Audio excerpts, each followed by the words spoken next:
Bonsoir et bienvenue à ce journal. Nous allons d'abord découvrir le grand titre de cette édition.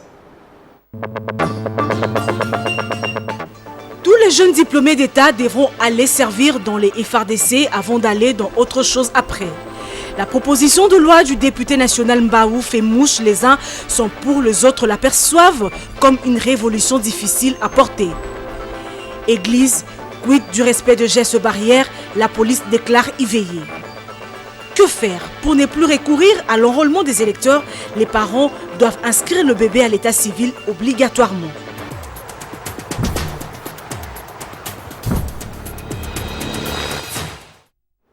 Bonsoir à tous. Ils sont décideurs et politiques en République démocratique du Congo. Les 12 personnalités parlementaires de surcroît ont pris le bâton de pèlerin pour réclamer les réformes électorales en vue d'améliorer les choses pour le rendez-vous de 2023. Suivez comment ces figures de proue de la réforme électorale en République démocratique du Congo ont réagi au micro de Paulin Kalamba. Quel État peut fournir? Quel État peut fournir en espèces, en nature? Pourquoi exiger tant d'argent gaspillé pour rien? Donc ce sont des échappatoires quand on parle de l'argent ou de temps. Nous allons, le cycle c'est 5 ans, il faut respecter les 5 ans. Donner la chance à celui qui est là. Il ne faut pas avoir peur, commencer à lui préparer un terrain de glissement, comme s'il a peur d'être réélu. Il a déjà beaucoup de chance. Il a beaucoup de chance, il suffit qu'il continue cet exercice-là de déboulonner. C'est pour lui une campagne, il a peur de quoi? Il n'a qu'à aider, mettre des boutons sur l'exercice de déboulonner. Il a fait sa campagne et on va le soutenir, on va lui demander on va lui donner une deuxième chance. Il a droit à 2 mandats et il les aura. La seule campagne, c'est exercer cette tournevis-là de déboulonner, c'est tout. Il n'a pas à avoir peur qu'il organise les élections. Est-ce qu'ils savent ce qu'a coûté la République lorsque l'ancien président n'avait pas organisé les élections en 2016? Est-ce que les gens le savent?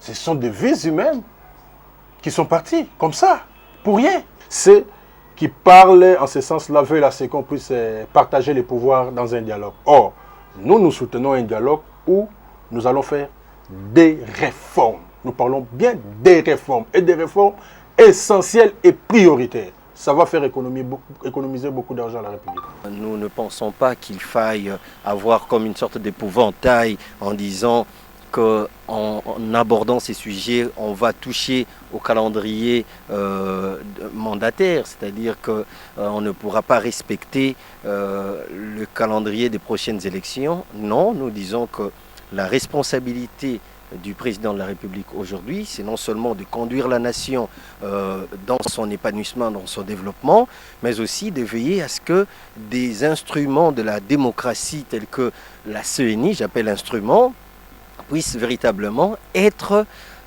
à même de nous offrir des bonnes élections. Ainsi donc, nous croyons que ceux qui craignent que ces initiatives dérangent le processus électoral tel qu'il est enclenché, je crois que pour l'instant, rien ne justifie cette crainte ou cette peur.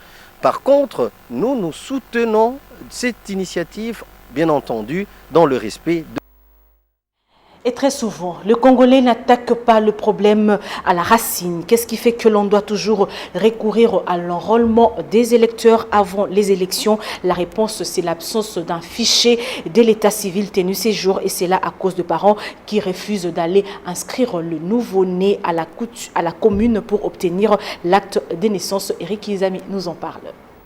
Les parents congolais doivent tous intérioriser l'obligation d'aller à la commune ou au bureau de l'État pour faire inscrire le nouveau-né à l'état civil. Ainsi, pour permettre à ce que le bébé soit repérable dans les fichiers civils de l'État, lequel devra être toujours tenu à jour pour avoir une idée exacte sur le nombre d'habitants dans le pays. Cette obligation permet à ce que l'enfant qui vient de naître puisse exister juridiquement, et une fois que ce bébé aura atteint l'âge adulte fixé à 18 ans en RDC, il pourra ainsi participer au vote pour se choisir librement les dirigeants du pays à plusieurs échelons. Cette obligation doit être respectée en milieu urbain qu'au niveau rural pour faciliter par exemple les recensements qui en RDC restent un exercice rare. En effet, les tout derniers recensements des Congolais remontent en 1984, c'est-à-dire 36 ans après, et c'était sous le président Mobutu Sese Seko. Cette obligation qui incombe aux parents congolais est gratuite dans chacune de nos entités de vie avant 90 jours de la naissance. Les élections sont devenues un rendez-vous à respecter en RDC, mais à cause du manque d'un fichier de l'état civil tenu à jour, la CENI, Commission électorale nationale indépendante, institution d'appui à la démocratie censée organiser les élections, notamment en 2023, se verra encore dans l'obligation de reprendre la vaste opération d'enrôlement des électeurs. Les nouveaux jeunes, comptés par millions depuis décembre 2018, date des dernières élections. Pour ne pas dépenser autant des millions de dollars américains avec la vaste opération d'enrôlement des électeurs, les parents sont invités à aller faire inscrire les nouveau-nés à l'état civil et les autorités, à leur tour, les décideurs sont eux appelés à informatiser cette vaste opération partout pour avoir, avec la percée des nouvelles technologies de l'information et de la communication, un fichier de l'état civil tenu à jour. Et nombreux sont ceux qui réclament aussi que l'autorité congolaise offre aux Congolais une carte d'identité, car le provisoire appelé carte d'électeur a beaucoup trop duré. Et sachez aussi que le député national Daniel Mbaou, auteur de la proposition de loi qui suggère la formation militaire obligatoire pour le jeune après l'école secondaire, a expliqué que cette proposition de loi propose des innovations en termes culturels et en termes de puissance, car cela va participer à la construction d'une nouvelle citoyenneté. Il a été joint au téléphone par Esther Badibiadia. Suivez-le. Cette proposition de loi vise une tranche d'âge qui va entre 18 et 25 ans. Cette proposition de loi propose énormément d'innovations en termes culturels, mais également en termes de puissance. Vous remarquerez que depuis plusieurs années, nous sommes les théâtres d'incursion des armées étrangères. Nous sommes pratiquement devenus le ventre mou de l'Afrique. Et nous sommes en réalité un État fragile. Donc l'État étant une réalité spatiale, ça vaut la peine à ce stade qu'on puisse assurer la sécurité interne de nos frontières, l'intégrité territoriale de notre pays. Et d'un point de vue culturel, la proposition de loi va participer à la construction d'une nouvelle citoyenneté qui n'existe pas en réalité parce que les Congolais, d'un point de vue culturel, ne se ressemblent pas. Il est important à ce stade ici que l'on puisse recréer l'homme congolais, qui aujourd'hui s'identifie d'abord par sa tribu avant de s'identifier dans la nation. Or, un bon citoyen, un chauvin, c'est celui qui meurt dans sa tribu pour renaître dans la nation.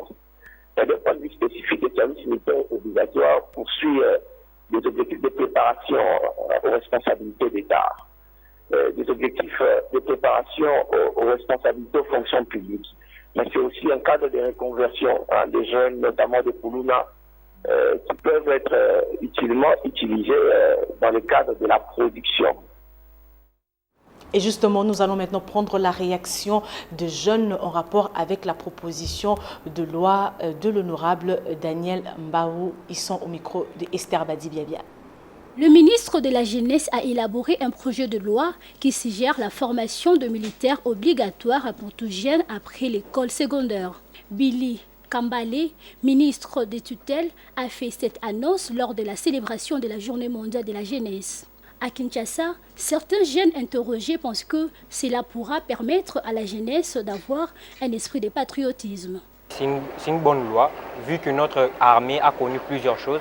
Au niveau du fonds, vraiment, c'est une bonne loi parce que lorsqu'on va pouvoir former les jeunes congolais, ils auront peut-être l'amour de défendre leur pays.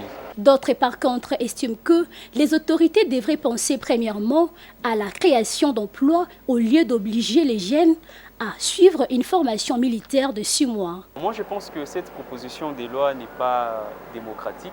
L'honorable député Daniel Mbao qui a proposé cette proposition de loi, d'abord la priorité ce n'était pas d'abord à commencer à nous imposer une formation de 6 mois pour faire l'armée. Il y a aussi d'autres choses qu'il allait proposer à notre avantage, comme par exemple aujourd'hui nous sommes des milliers de jeunes qui cherchent de l'emploi. Écoutez un projet qui stipule qu'un enfant qui décroche son baccalauréat ou ceux qui décrochent son diplôme d'État doit forcément suivre une formation militaire de 6 mois, allais-je dire. Moi, je trouve que c'est aberrant. Ce n'est pas une bonne chose, donc je ne suis pas d'accord. Toutefois, ce projet de loi sera déposé à l'Assemblée nationale dans les prochains jours. Parlons d'autre chose dans ce journal. Il s'est tenu le week-end dernier à Kananga une conférence débat en faveur de jeunes et vulnérables de la province du Kasaï central. Cette activité entre dans le cadre de la Journée internationale de la jeunesse. Soleil Toumba nous en dit plus. Vulgarisation des résultats du projet formation de mécaniciens du Kasaï occidental de Mamré. Voilà l'exercice auquel s'est livré l'Institut national de préparation professionnelle Kasaï occidental en faveur de la jeunesse et public vulnérable sur l'autoprise en charge. Cette conférence de débat est sollicitée par le Conseil provincial de la jeunesse en vue de lutter contre le chômage. Activité qui s'inscrit dans le cadre de la Journée internationale de la jeunesse. Peter Bakandoa, responsable des jeunes, salue aussi l'organisation de cette conférence.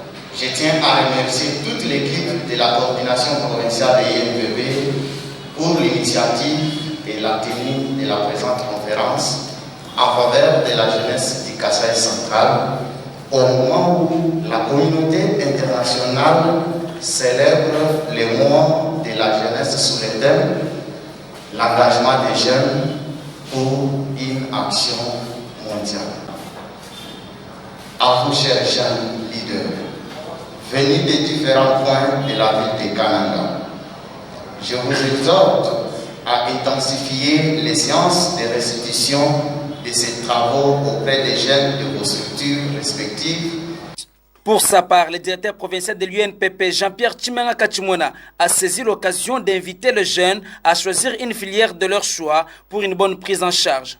Pourquoi les jeunes doivent venir à l'UNPP? C'est pour apprendre un métier, parce que nous voulons que le lendemain, que nous ayons quand même des gens capables de tenir ce pays, les mobiles qui nous ont poussés à organiser ce projet. Nous avions dit que nous avons remarqué sur la province qu'il n'y avait pas assez de gens capables de s'adapter à la nouvelle technologie, et avec la route de Kalambambouji, il devait y avoir un afflux important de véhicules qui pouvaient tomber en panne et qu'il ne pouvait pas y avoir des gens capables d'intervenir. C'est la salle de spectacle du Conseil provincial de la jeunesse qui a servi de cadre à cette activité de 3 heures. D'une ville à une autre, rendons-nous maintenant à Lumbashi, chef de la province du Haut-Katanga, où Junior Kaniki, qui est sur place, a fait le constat de la reprise de culte depuis le dimanche dernier. Sur place, il nous fait donc savoir que les mesures barrières ont été respectées. Suivez.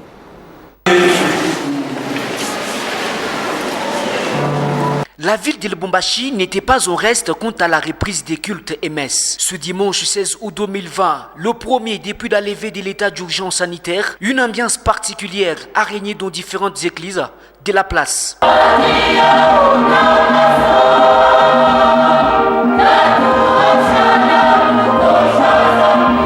La distanciation sociale respectée dans différentes églises, chacun est muni de son cache-nez. Et à l'entrée, le lave des mains est obligatoire.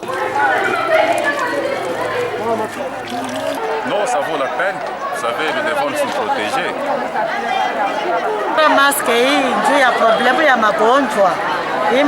Nous avons porté les masques pour éviter les maladies. Même dans les églises, nous devons nous préserver. Pour le bourgmestre de la commune annexe, Rémi Monsese Moukoma, ceci devrait se poursuivre dans le souci de lutter contre la pandémie à coronavirus. Heureusement que nous venons voir si réellement les mesures dictées par le chef de l'État, même par l'Organisation mondiale de la santé, si ces mesures-là ont été respectées. Et nous avons vu qu'il y a quand même un effort qui est fourni. Les gens quand même portent les masques, les gens observent la distanciation. Nous voudrons que ça puisse continuer comme ça parce que la maladie est encore là. Rappelons que c'est depuis durant 5 mois que les églises ont été fermées après que l'état d'urgence sanitaire ne soit décrété suite à la pandémie à coronavirus. De Lumbashi à Mbandaka, dans la province de l'Équateur, les prestataires de l'équipe de riposte contre la Covid-19 et Ebola réclament le paiement de leurs primes. José Maza Osukuma.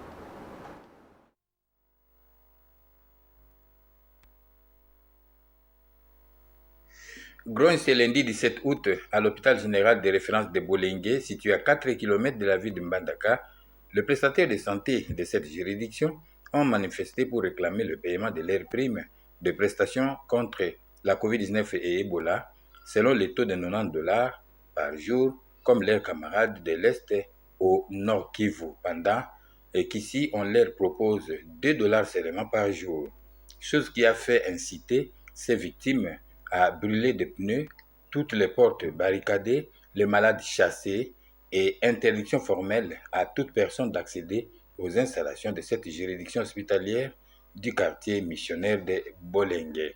Un manifestant nous a expliqué le bien fondé de cette démarche. Nous réclamons ceci. Nous sommes recrutés comme prestataires ici pour la cause de Ebola et coronavirus. Nous sommes en train de prester, nous sommes sur terrain.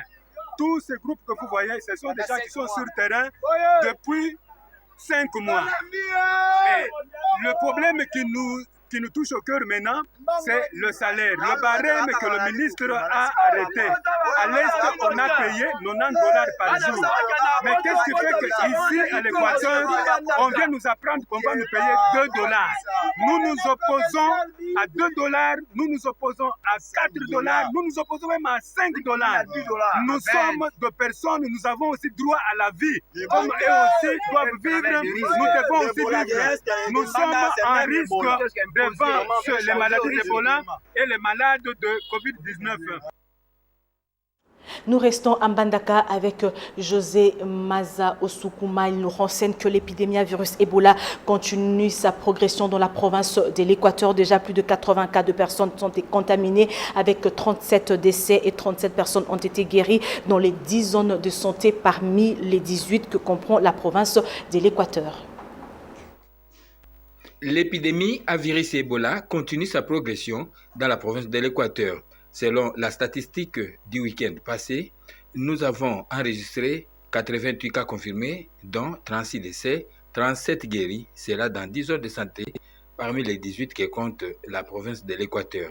Il s'agit de la zone de santé de Biko, 26 cas, zone de santé Bolomba, 13 cas, zone de santé d'Iboko, 4 cas, zone de santé d'Ingende, 8 cas, zone de santé de Lilanga Bobangi, 2 cas, zone de santé de Lolanga Mampoko, 2 cas, zone de santé de Lutumbe, 6 cas, zone de santé de Mbandaka, 20 cas, zone de santé de Monyeka, 1 cas et autres. À l'occasion de la célébration du premier culte post-état d'urgence sanitaire, le gouverneur de la ville de Kinshasa, Jean-Tini Ngobila Mbaka, a prié à l'église Image de l'Éternel que dirige le pasteur Godem Poyi. L'autorité urbaine est sortie satisfaite de constater le respect de gestes barrières tels que dictés par les autorités pour éviter la propagation de la Covid-19. Témoin de l'événement, Sylvain Kapombo Bosengeli. Nous sommes à l'église Image de l'Éternel du pasteur Godem Poyi, située dans la commune de Bandalungwa. Parmi les fidèles qui ont rehaussé de leur présence les cultes de célébration de la réouverture des églises après 4 mois d'interruption suite à la contrainte de la Covid-19, figure Jean-Tini Ngobila Mbaka, gouverneur de la ville de Kinshasa. Ce dernier a voulu personnellement se rendre compte des respects des gestes barrières. Au sortir du culte, le patron de la ville s'est dit satisfait. Même, nous sommes venus ici prier, ici à Bandalungwa. Nous avons vu que la distanciation sociale a été respectée. les gens ont porté correctement leur masque et nous félicitons tout simplement le pasteur Godem Poyi pour avoir respecté toutes ces mesures barrières. Il faut par ailleurs souligner que l'arrêt des activités des églises a été une occasion propice pour certains responsables de rénover et rafraîchir la peinture. C'est le cas de le dire avec l'église Cité Bethel du pasteur Moïse Mbiye dans la commune de Limete. Nous on s'est dit, bon, on va profiter de ce moment. Comme il y a le confinement, comme tu n'es pas là, on va faire quelques travaux. On a eu à changer les plafonds et tout le reste, comme tu vois. Comme l'on pouvait remarquer, le visage intérieur de ces lieux saints a totalement changé à la grande satisfaction des fidèles. Que savez-vous de la place échangeur? Allons à la découverte avec Africa Mujinga. Construit en 1969 sous le régime du président Mobutu, le monument Lumumba, communément appelé échangeur et baptisé la place de la Reconstruction, sera bientôt réhabilité sous le haut patronage du président de la République, Félix-Antoine Tshisekedi Tshilombo. Nous sommes en train d'espérer que le président Tshisekedi pourra achever l'œuvre commencée par Mobutu, parce que ce n'est pas pour rien que nous avons vu ces conseillers qui sont venus ici. Son conseiller chargé des infrastructures, chargé de l'investissement ou des investissements, chargé de la culture et des arts et chargé de l'environnement. Et avec cela, nous pensons que ce site pourrait être un site de la grandeur du Congo. Comment générer des recettes à partir de cette bâtisse? Et dans ces 6 étages ici, il y a dans chaque plateforme, il doit y avoir des activités, soit un restaurant, soit des boutiques de souvenirs, et autant d'activités qu'on peut avoir ici pour générer des fonds pour l'État congolais. Parce que si nous regardons bien nos 4 colonnes, nous allons comprendre que tout ça c'est l'histoire. Parce que quand le président Mobutu disait que nous voulons avoir un seul peuple, nous voulons avoir un seul président, parce que quand il parlait Papa Bo Moko, Mamadou, il voulait que nous tous nous soyons unis. Pour rappel, la place de la Reconstruction est située à l'Échangeur dans la commune de Limete.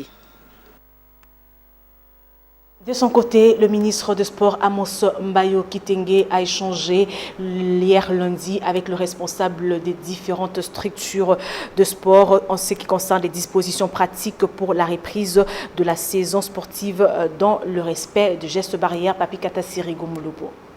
Respecter les gestes barrières pour éviter la propagation de la Covid-19, tel est le message que le ministre national des Sports et Loisirs, Amos Mbayo Kitenge, a donné aux différentes structures œuvrant dans le monde des sports en général. Il a échangé tour à tour avec les animateurs et supporters des grands clubs, à savoir TP Mazembe et SMPV Club Lupopo, auprès de qui il a été demandé d'amener les messages dans leurs bases respectives et conscientiser sur l'impact de la maladie. Il a martelé sur la non-violence dans les stades d'installation sportive du pays. Nous devons respecter les mesures, gestes, barrières. D'abord, nous en tant que dirigeants sportifs, et nous avons l'obligation de le faire respecter dans nos entités sportives que nous sommes en train de diriger.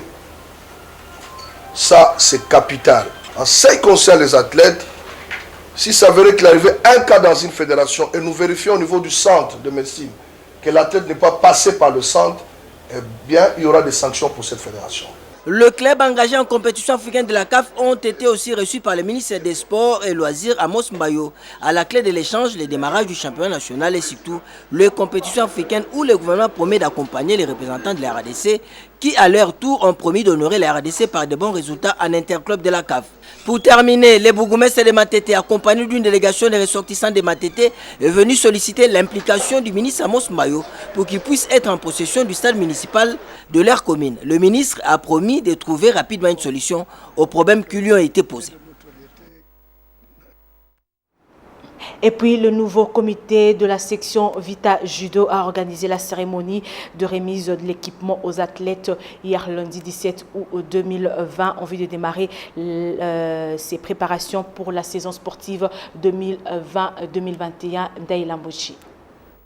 Vita Judo a démarré ses séances d'entraînement en vue de bien préparer la campagne de compétition au niveau provincial et national. L'encadrement de la jeunesse au sein de cette discipline sportive passe comme priorité. Là, nous sommes appelés à encadrer la jeunesse, voilà. Raison pour laquelle nous sommes là, pour les accompagner et les encadrer. En tant que sportif, Et en tant qu'encadreur, je crois, on sait assister et appuyer les athlètes tant sur le plan moral, physique et surtout le point qui pourront les accompagner à ce qu'ils puissent être meilleurs par rapport à tous qui seront engagés dans les cadres de compétition. Voilà. Auparavant, le président de la section Vita Judo avait remis un lot d'équipements aux judokas. Nous allons redynamiser les activités des judo clubs V-Club avec des ambitions. Ce que vous voyez aujourd'hui, ce sont des ambitions que nous avons proclamées, que nous allons réaliser. Au jour d'aujourd'hui, Judo Club V-Club n'a pas d'athlètes. Et nous allons créer les judo clubs de moyenne d'âge pour créer une pépinière à l'ASV Club dans les jours à venir, que nous ayons nos propres athlètes au niveau de l'ASV Club. Parce qu'au jour d'aujourd'hui, nous empruntons les services ailleurs. Nous voulons à long terme que nous puissions avoir nos propres athlètes. Pour rappel, cette première séance d'entraînement de Vita Judo avait eu lieu à la permanence de l'ASV Club de la 16e rue industrielle. Une photo de famille a sanctionné la manifestation. L'actualité en dehors de nos frontières, la situation est confuse au Mali.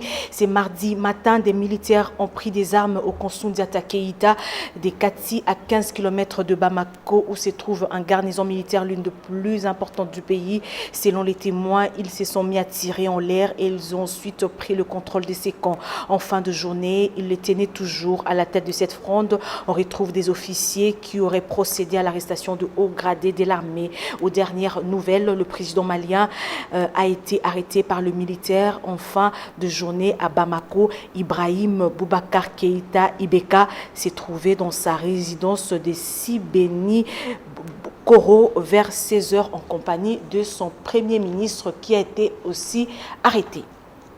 Nous allons compléter l'actualité chez nous en RDC avec le parution de journaux. C'est dans une sélection et commentaire de Polydor Patrick Ngaziami. Place à la revue de presse.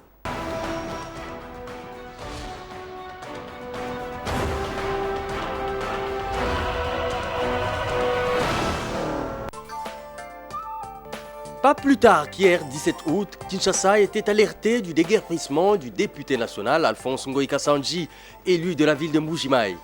Il habitait sur l'avenue Roi-Baudouin, dans la commune de la Gombe, renseigne l'éveil.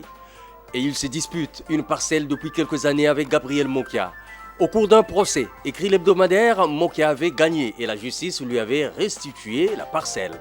Quelque temps après, poursuit-il, la parcelle querellée est remise à Ngoï Kassanji. Prenant son mal en patience, Mokia déclare comprendre la situation, mais que tôt ou tard, il récupérera sa parcelle. Et c'est ce qui est fait aujourd'hui. Pour Ngoï Kassanji, écrit le journal, il n'y a rien d'autre que le règlement de compte politique du fait de ses critiques, parfois acerbes, contre le président de la République, Félix Antoine Tshisekedi. Félix Tshisekedi qui a pris part lundi 17 août par vidéoconférence aux travaux du 40e sommet ordinaire des chefs d'État et de gouvernement de la SADC.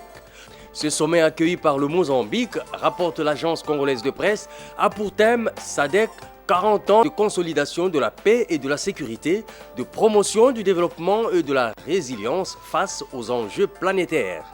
L'ACP fait savoir qu'au cours de ce sommet, il a été procédé à la remise symbolique de la présidence tournante de cette organisation sous-régionale au président entrant de la République du Mozambique, Filipe Jacinto Nyusi. À quand la fin du régime des secrétaires généraux intérimaires, se demande Forum des As. En tout cas, écrit-il, personne ne comprend qu'après plus d'une année, les administrations des différentes institutions du pays soient tenues par des secrétaires généraux intérimaires. Cependant, poursuit le quotidien, or, haro sur le baudet, nombre d'observateurs estiment que des raisons politiques seraient à la base du blocage du dossier des secrétaires généraux de l'administration publique. Certains analystes accusent même le cabinet du chef de l'État de vouloir tirer les marrons du feu. Mais d'aucuns pensent que la RD Congo envoie un mauvais signal aux partenaires qui l'avaient aidé à organiser le concours de compétences des secrétaires généraux. D'où la nécessité de lever la mesure de suspension quant à ceux. Enfin, la Prospérité annonce le retour de Martin Fayoulou et Adolphe Mouzito à Kinshasa. Les deux leaders politiques rentrent samedi 22 août prochain. À la coalition Lamouka, écrit le quotidien, les préparatifs avancent inexorablement car il est question de les accueillir comme il se doit. Dès leur descente d'avion, écrit-il, ils entendent, selon le chronogramme en gestation, humer de l'air frais du haut des voitures généralement réservées aux personnalités décidées de se muer dans le bain de foule. Ils devront ensuite marcher jusqu'au siège de l'ECID sur avenue Enseignement dans la commune de Kasavubu pour y tenir un meeting. Bonsoir.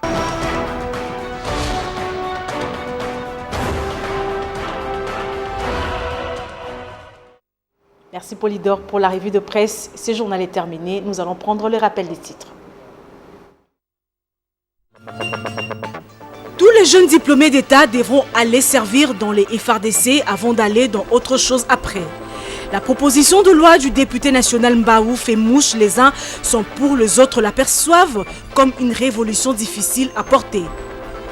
Église, quid du respect de gestes barrières, la police déclare y veiller. Que faire? Pour ne plus recourir à l'enrôlement des électeurs, les parents doivent inscrire le bébé à l'état civil obligatoirement.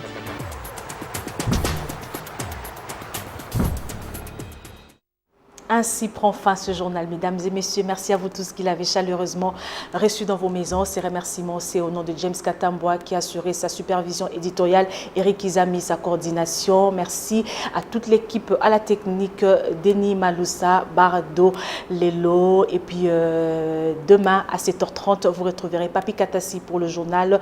À 16h, Lydia Ilambo sera là pour le journal en lingala.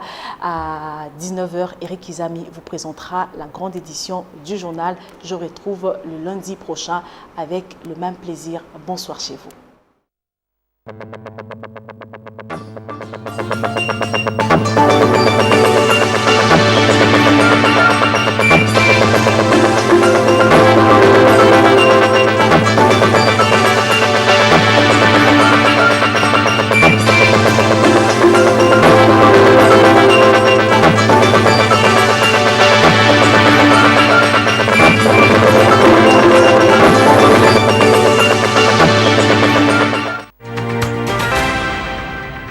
Bonsoir à tous et bienvenue dans ce journal de l'économie. Au sommaire des titres, le membre du gouvernement était à l'incubateur pilote de Kinshasa en République démocratique du Congo dans la commune de la Gombe. Les détails dans ce journal. Mesdames et messieurs, merci de nous être fidèles. Nous vous l'avons annoncé au sommaire, une délégation des membres du gouvernement a visité ce lundi 17 août 2020 l'incubateur pilote des cuirs de l'OPEC à la Gombe. Cette délégation a été composée des vice-premiers ministres, le ministre du Plan Élisée Minemboué, le vice-premier ministre, le ministre de la décentralisation, le ministre de l'Industrie, le ministre des petites et moyennes entreprises et tant d'autres personnalités du gouvernement central. Les détails dans ces reportages que nous propose Taurine Bongo. Une délégation gouvernementale composée de 5 membres a visité l'incubateur pilote de cuir de l'Office de promotion des petites et moyennes entreprises congolaises. Cette visite s'inscrit dans le cadre du projet mis en place par l'OPEC dans le but de l'accroissement de capacités managériales des petites et moyennes entreprises œuvrant dans le secteur du cuir. Le manager incubateur cuir OPEC, Roger Vindimoukoulou, explique. Vous êtes dans un centre d'incubation ou l'incubateur dont le but c'est de pouvoir accompagner les entrepreneurs pour la création d'emplois. Quel est le but de cet incubateur? C'est d'abord de former les entrepreneurs sur le plan managérial, de les former également sur le plan technique pour ceux qui sont intéressés par la cordonnerie, sur des sandales, des babouches. Et nous vous installons, parce que nous avons mission de chercher le financement pour vous, nous vous installons, nous vous accompagnons également dans la gestion jusqu'à maturation. Mais avec comme mission que ceux-là qui ont été formés, qu'ils puissent aussi engager. Voilà un peu le but de cette formation. Donc vous devenez des entrepreneurs, former les autres, des mentors également engagés. Et ça aide à pouvoir résorber, réduire le chômage en République démocratique du Congo et également accompagner le chef de l'État qui l'avait dit qu'il fera des Congolais de milliardaires. Et par quelle voie? C'est par l'entrepreneuriat. Voilà pourquoi nous sommes là. On lance l'appel à quiconque ce centre est intéressé, que ce soit les dames, parce que nous avons aussi des dames qui sont formées, que ce soit les hommes, les filles mères et tout consort, La coordonnée, c'est un métier noble. Ce n'est pas comme les gens l'entendent, mais c'est un métier noble qui fera de vous de véritables millionnaires. Nous avons de différentes machines avec les différents processus qui rentrent dans la fabrication. Ce sont des échantillons déjà fabriqués au niveau de l'incubateur. Nous avons la machine à parer. Nous avons les différentes machines à coudre avec les différentes fonctions. Nous avons la verreuse qui nous sert à pouvoir polir le semelle ainsi que les talons. Le programme d'implantation des incubateurs de PME est mis en place et exécuté par l'OPEC, seule institution gouvernementale ayant reçu mandat de créer, d'aménager et de gérer des terrains ou parcs industriels destinés au déploiement des activités du centre d'incubation des petites et moyennes entreprises congolaises au terme de l'article 4 du décret numéro 09/44 du 3 décembre 2009 portant statut de cet établissement public.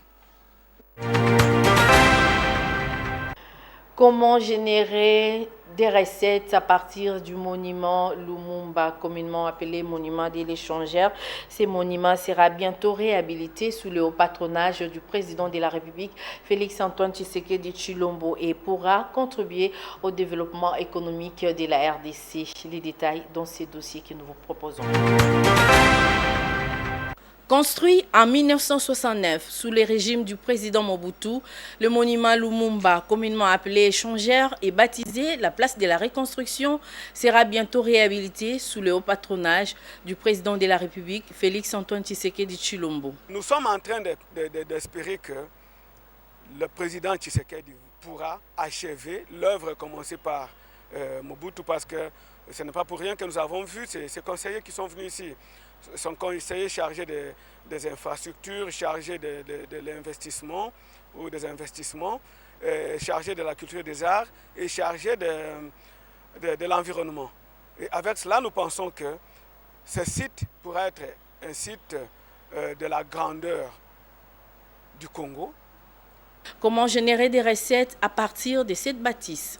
Et dans ces 6 étages ici, il y a dans chaque plateforme, il doit y avoir des activités, soit un restaurant, soit des boutiques de souvenirs, et autant d'activités qu'on peut avoir ici pour générer des fonds pour l'État congolais. Parce que si nous regardons bien nos 4 colonnes, nous allons comprendre que tout ça c'est l'histoire. Parce que quand le président Mobutu disait que nous voulons avoir un seul peuple, nous voulons avoir un seul président, parce que quand il parlait Papa Bo Moko, Mamadou, il voulait que nous tous nous soyons unis. Pour rappel, la place de la Reconstruction est située à l'Échangeur dans la commune de Limete. Hausse des prix des produits de première nécessité à Kinshasa. Nos journalistes ont effectué une descente dans les différents marchés de Kinshasa pour voir combien sont vendus les produits de première nécessité, surtout les denrées alimentaires. Suivez.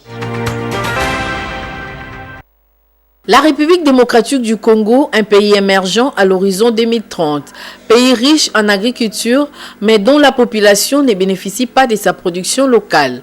Les commerçants qui vendent les produits de première nécessité, tels que maïs et manioc, se plaignent de la hausse des prix de ces denrées. Il faut comme à 50 000, il faut comme à 500, 600.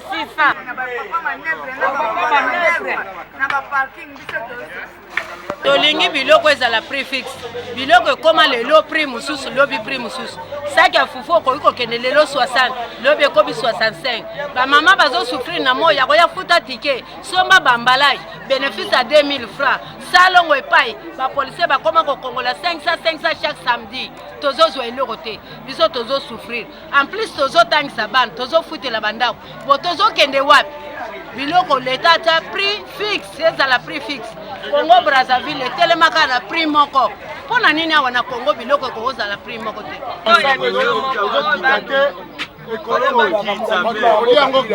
Libota moko ba oliango combien de personnes?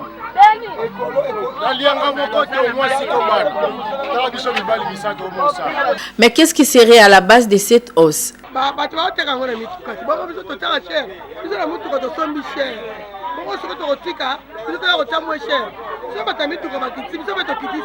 Un sac de manioc qui se vendait à 40 000 francs congolais se vend actuellement entre 65 000 et 75 000 francs congolais. Une situation qui n'arrange pas du tout les paniers de ménagères.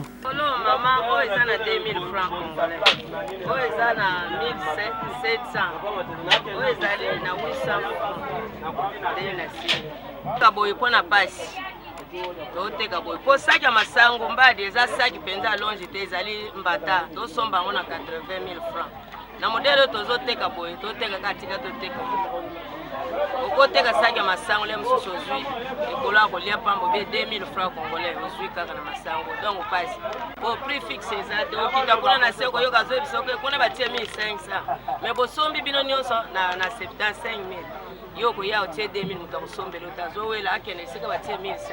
L'autorité devrait prendre des mesures pour contrôler les prix des produits de première nécessité, question de permettre à la population de vivre paisiblement et de nouer les deux bouts du mois.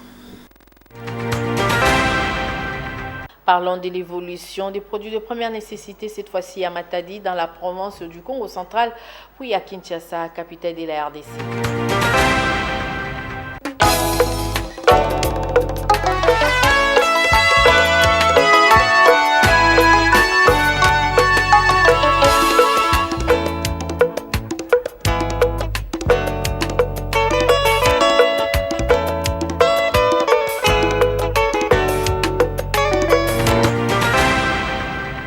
Les taux d'échange de ce mardi 18 août 2020 à Kinshasa, 10 $ américains valent 20 000 francs congolais et 1 $ américain vaut 2 000 francs congolais.